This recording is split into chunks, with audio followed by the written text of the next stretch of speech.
오늘 아침 우리에게 주시는 하나님의 은혜 말씀은 사무엘상 5장 1절에서 12절까지의 말씀입니다. 다 같이 합독하도록 하겠습니다. 블레셋 사람이 하나님의 궤를 빼앗아 가지고 에베네셀에서부터 아스돗에 이르니라. 블레셋 사람이 하나님의 궤를 가지고 다곤의 땅에 들어가서 다곤의 곁에 두었더니 아스돗 사람이 이튿날 일찍이 일어나 본즉 다곤이 여호와의 궤 앞에서 엎드러져 그 얼굴이 땅에 닿았는지라. 그들이 다곤을 일으켜 다시 그 자리에 세웠더니 그 이튿날 아침에 그들이 일찍 일어나 본즉 다곤이 여호와의 궤 앞에서 엎드러져 얼굴이 땅에 닿았고 그 머리와 그 손목은 끊어져 문지방에 있고 다곤의 몸뚱이만 남았더라. 그러므로 다곤의 제사장들이나 다곤의 당에 들어가는 자는 오늘날까지 아스돗에 있는 다곤의 문지방을 밟지 아니하더라. 여호와의 손이 아스돗 사람에게 엄중히 더하사 독종의 재앙으로 아스돗과 그 지경을 쳐서 망하게 하니 아스돗 사람들이 이를 보고 가로되 이스라엘 신의 궤를 우리와 함께 있게 못할지라. 그 손이 우리와 우리 손 다곤을 친다 하고 이에 보내어 블레셋 사람의 모든 방백을 모으고 가로되 우리가 이스라엘 신의 궤를 어찌할꼬. 그들이 대답하되 이스라엘 신의 궤를 가드로 옮겨가라 하므로 이스라엘 신의 궤를 옮겨갔더니 그것을 옮겨간 후에 여호와의 손이 심히 큰 환란을 그 성에 더하사 성읍 사람의 작은 자와 큰 자를 다 쳐서 독종이 나게 하신지라. 이에 그들이 하나님의 궤를 에그론으로 보내니라. 하나님의 궤가 에그론에 이른즉 에그론 사람이 부르짖어 가로되 그들이 이스라엘 신의 궤를 우리에게로 가져다가 우리와 우리 백성을 죽이려 한다 하고 이에 보내어 블레셋 모든 방백을 모으고 가로되 이스라엘 신의 궤를 보내어 본처로 돌아가게 하고 우리와 우리 백성 죽임을 면케하지 하니 이는 온 성이 사망의 환난을 당함이라. 거기서 하나님의 손이 엄중하심으로 죽지 아니한 사람들은 독종으로 치심을 받아 성읍의 부르짖음이 하늘에 사무쳤더라. 아멘. 하나님의 말씀입니다. 오늘 본문 말씀을 보시면 블레셋 사람에게 여호와의 궤가 뺏겨가는 참으로 참담한 상황이 기록되어 있습니다. 그래서 하나님의 궤가 지금 제일 처음에 간 곳이 아스돗입니다. 아스돗이 블레셋 5 도시 가운데서 다곤을 섬기는 우상 숭배가 가장 창궐했던 곳입니다. 다곤은 그 수천 년 동안 고대 근동 지방에서 큰 신으로 사람들이 섬겨왔습니다. 바알의 아버지라고 사람들이 생각해왔습니다. 그래서 블레셋 사람들이 하나님의 궤를 가지고 다곤의 신전에 갖다 놓은 이유는 다곤 신이 이스라엘의 여호와보다 크다라고 사람들이 생각했고 그렇게 함으로써 다른 사람들에게 다곤 신의 위대함을 널리 알리고자 하는 그런 의도가 있었다고 할 수 있을 것입니다. 고대 근동에서 이와 같이 전쟁을 하게 되면 각각 나라마다 민족 신들을 있지 않겠습니까? 그런데 이 블레셋 사람들도 여호와 하나님을 그저 만유의 주이시라고 생각하지 않고 이스라엘의 민족 신으로 여겼던 것입니다. 그래서 우리가 이겼기 때문에 그 신을 우리 신보다 열등한 존재다. 이렇게 생각을 하고 다곤 신전에 가져다 놓게 된 것입니다. 그러자 그 다음 날 어떤 일이 벌어집니까? 다곤이 하나님의 궤 앞에서 그 얼굴이 땅에 닿은 채 엎드려져 있게 됩니다. 얼굴을 땅에 대고 엎드려졌다는 것은 경배와 굴복의 표시라고 할 수 있습니다. 그러자 블레셋 사람들이 그 다음 날 일찍이 이 다곤 신을 다시 원상 복귀시킨 다음에 그 다음 날 일찍이 가보니까 어제보다도 더 상황이 더 악화가 된 것이죠. 이제 다곤 신이 어떻게 되었습니까? 머리가 잘려 있고 두 손목이 잘려 있었던 것입니다. 이것은 처형받을 때 이렇게 되는 것이죠. 목이 잘리고 이 다곤 신의 두 손이 잘린 겁니다. 목이 잘렸다는 것은 머리가 잘렸다는 것을 의미하는 것이고 이것은 그리고 손이 잘렸다는 것은 아무 행위도 할 수 없다는 것을 의미하는 것입니다. 이 다곤 신을 섬긴다는 것이 이것이 얼마나 무의미하고 무가치하고 무능력한 것인가 하는 것을 여호와 하나님께서 단적으로 이와 같은 사건을 통해서 말씀하셨다는 것입니다. 지금 외형적인 사건은 이스라엘이 패배함으로 말미암아 하나님께서 패배하신 것처럼 지금 다곤신을 섬기는 블레셋 사람들로 생각했지만 하나님께서는 다곤신을 두 차례에 걸쳐서 한 번은 땅에 엎드러지게 하고 한 번은 머리와 손이 잘리게 함으로 말미암아 오직 여호와 하나님만이 참 하나님이시라는 것을 이렇게 선포하셨다는 것입니다. 하나님께서 패배하신 것이 아니라 이스라엘이 패배하신 것이라는 것을 우리에게 말씀해 주고 있다는 사실입니다. 이것을 통해서 우리가 깊이 생각해야 되는 것은 블레셋 사람들이 하나님을 알지 못한다는 사실입니다. 외형적으로는 자기가 승리하고 성공한 것 같지만 사실상은 그렇지 않다는 것이고 이 모든 것들이 하나님께서 허락하셨기 때문에 일어났다라는 것을 우리에게 말씀해 주고 있다는 사실입니다. 우리는 하나님을 얼마나 알고 있을까? 이것을 깊이 생각할 수 있게 되기를 원합니다. 우리가 세상을 이렇게 두드려보면 요즘 시대야말로 정말 얼마나 악이 창궐하고 있는지 알 수가 없습니다. 그렇지만 하나님께서 패배하신 것이 아니시고 이 모든 것들이 하나님의 계획과 섭리 가운데 한치의 오차도 없이 하나님께서 역사를 이루어 가고 계시다는 것을 믿으실 수 있게 되기를 간절히 축원합니다. 많은 교회와 또 목회자들이 하나님의 영광을 가리는 일들이 있습니다. 이것은 역사 이래로 계속적으로 반복되는 일입니다. 서로 우리가 하나님의 영광을 가리는 일이 있을다 할지라도 하나님께서는 영광스러운 분이시고 하나님의 역사는 반드시 이루어진다는 것을 믿으실 수 있게 되기를 간절히 축원합니다. 그 뒤에 그래서 어떤 일들이 벌어지게 됩니까? 지금 아스돗에서 지금 독종이 창궐하게 됩니다. 이 독종은 패스트, 전염병입니다. 전염병을 인해서 많은 사람들이 죽어가게 됩니다. 그래서 사람들이 모여서 어찌할꼬라고 논의를 하게 돼서 그 다음에 이 아스돗에 있던 여호와의 궤가 어디로 옮겨가게 됩니까?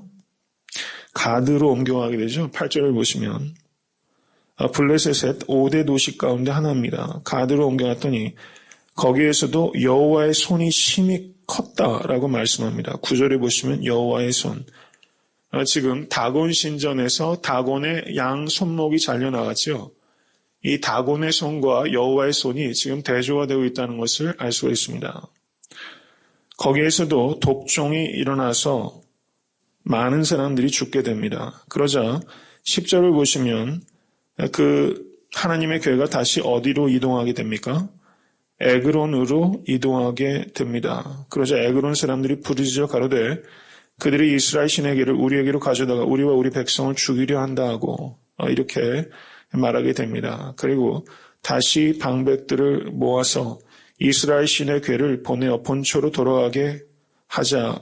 그리고 죽임을 명쾌하자. 이렇게 사람들이 논의하게 되는 것입니다. 지금 오늘 본문 말씀에서는 에스돗과 가드와 에그론 3개 도시만 언급이 되고 있지만 그 6장의 본문을 보시면 사실상은 이 하나님의 궤가 이 블레셋의 5 마을 모두를 옮겨 다녔고 그리고 그곳에서 갈 때마다 독종이 일어나서 많은 사람들이 하나님으로부터 징벌을 받고 죽임을 당하는 그런 일들이 있었다는 것을 알 수가 있습니다. 이것을 통해서 우리가 생각해야 되는 것은 하나님께서 궁극적인 승리자이시라는 사실입니다.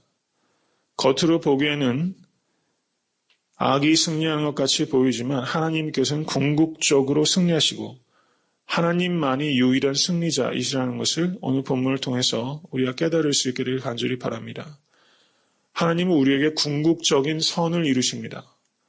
우리에게도 우리의 삶 가운데도 개인적인 크고 작은 고난들이 있습니다. 예수 그리스도를 믿는다고 하는 것은 고난으로부터의 완전한 면제를 의미하는 것이 아니라 고난으로부터의 궁극적인 승리입니다.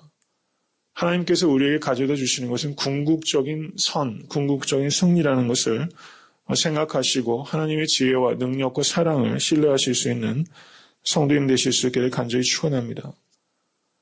이제 오늘 본문 말씀을 마치면서 한 가지를 더 생각하고 말씀을 맺고자 합니다.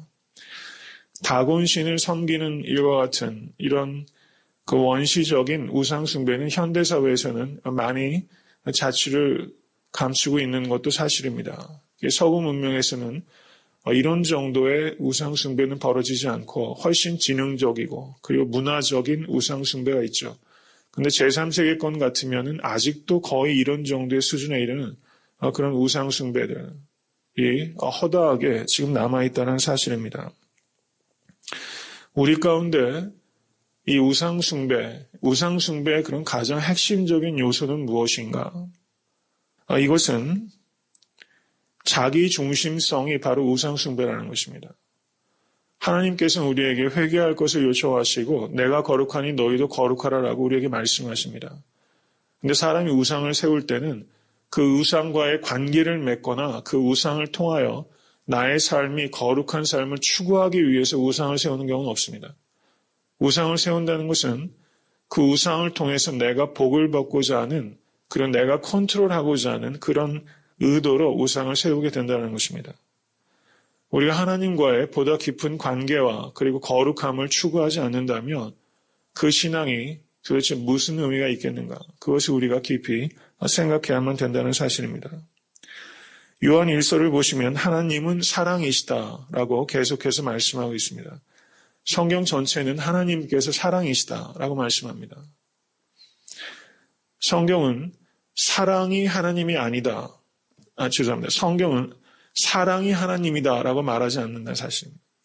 성경은 하나님께서 사랑이시다라고 말합니다. 이 말씀이 무슨 말이냐면 사랑과 같이 고결하고 아름다운 것조차도 하나님의 자리에 가게 되면 그것이 우상숭배가 된다는 사실입니다.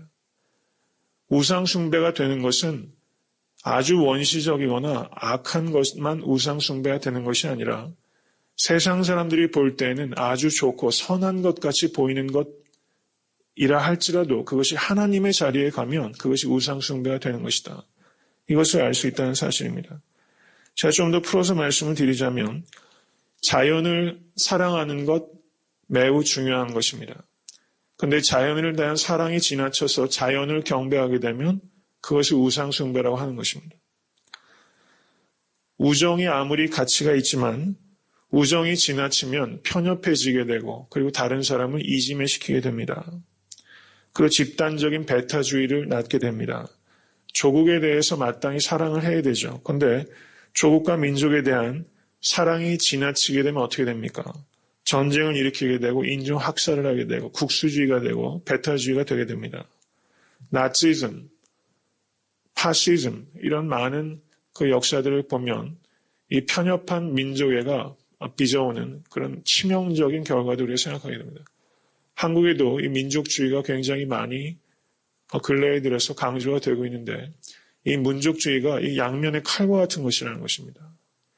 외래의 대적에 맞서서 민족이 하나 되는 그런 민족주의와 아니면 다른 의미에서 변질을 해서 민족주의가 되면 굉장한 폐해를 민족 자신에게도 가져다 주고 그리고 여타 다른 관계 속에서 큰 문제를 빚어오게 된다는 것입니다.